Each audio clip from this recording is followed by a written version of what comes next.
اسلامی عقائد میں سے نا ایک بنیادی عقیدہ آخرت ہے۔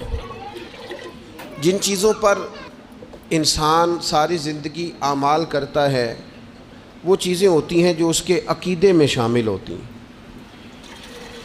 عقیدہ جس طرح کا ہوتا ہے اسی طرح کا انسان عمل کرتا ہے۔ جو اس کی سوچیں ہوتی ہیں، جو افکار ہوتے ہیں، اسی طرح اپنے شب و روز گزارتا ہے۔ جن لوگوں کا عقیدہ آخرت مضبوط ہوتا ہے نا کہ ہم نے اللہ کی بارگاہ میں کھڑے ہونا ہے، ہم نے اس کی بارگاہ میں جا کے اپنے اعمال کا حساب دینا ہے، عقیدہ آخرت مضبوط ہو تو لازمی طور پر اعمال سنور جاتے ہیں۔ انسان جواب دہی کے تصور کے ساتھ اپنے معاملات زندگی کو بار بار صحیح کرنے کی کوشش کرتا ہے۔ عقیدہ آخرت اسلامی عقائد میں بنیادی فکر کا عقیدہ ہے، اساس ہے عقائد کی۔ اگر کسی شخص کا یہ خیال ہو جائے کہ میں بس یہی زندگی ہے، کھا لو پی لو موج کرو، تو ظاہر ہے وہ فنا کا نام جب رکھ لے گا زندگی کو اور وہ دوبارہ اٹھنے کا قائل ہی نہیں ہوگا تو وہ تو کسی قانون کا پابند ہی نہیں رہے گا، وہ تو کسی چیز کی پابندی نہیں کرے گا، کسی چیز سے پرہیز نہیں کرے گا، من چاہی زندگی گزارے گا۔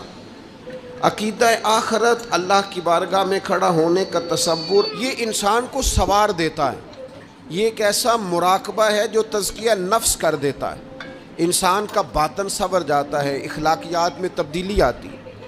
پھر کوئی کیمرہ بھی نہ لگا ہو نا، کوئی بھی نہ دیکھ رہا ہو تو بندہ پھر بھی نیک ہو جاتا ہے، کیونکہ اس کا خیال ہوتا ہے میرا رب مجھے دیکھ رہا ہے، صبح قیامت میں اپنے رب کی بارگاہ میں کھڑا کیا جاؤں۔ تو عقیدہ آخرت کی مضبوطی، اس تصور کا مضبوط ہونا امت مسلمہ کے لیے نہایت ہی ضروری ہے۔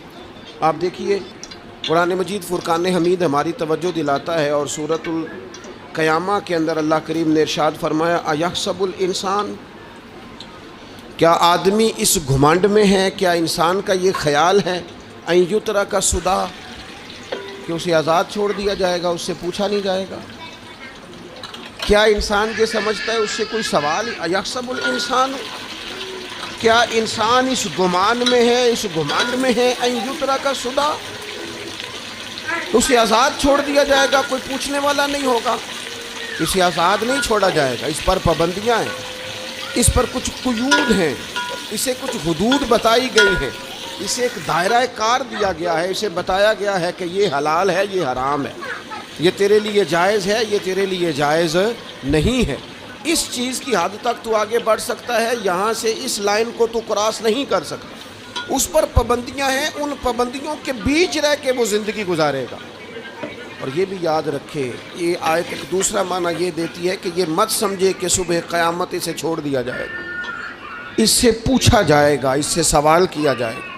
اللہ کی بارگاہ میں جب یہ کھڑا ہوگا تو اسے اپنے اعمال کا حساب دینا ہو۔ لازمی طور پر ایک عدالت صبح قیامت لگے گی، جس عدالت میں مجرم پیش ہوں گے، انہیں اپنے جرموں کا حساب دینا ہے، ظالموں کو کھڑا کیا جائے گا، ان سے ان کے ظلم کے بارے میں باز پرس ہو۔ تو لازمی طور پر عقیدہ آخرت کی مضبوطی انسان کو مضبوط کرتی ہے، اس کے اعمال پر پیرے بیٹھ جاتے ہیں، وہ پھونک پھونک کر قدم رکھتا ہے، سوچ کر جملے بولتا ہے، وہ کوئی بھی معاملہ کرتا ہے تو اس میں اس کا خیال ہوتا ہے کہ میں نے دنیا سے چلے جانا ہے، میرے پاس پتہ نہیں کتنا وقت بچا ہے، لہٰذا مجھے آخرت میں پیش ہونا ہے اپنے معاملات کی آسانی کے لیے، وہاں کی آسانی کے لیے میں یہاں تھوڑا سوچ سمجھ کے چلوں۔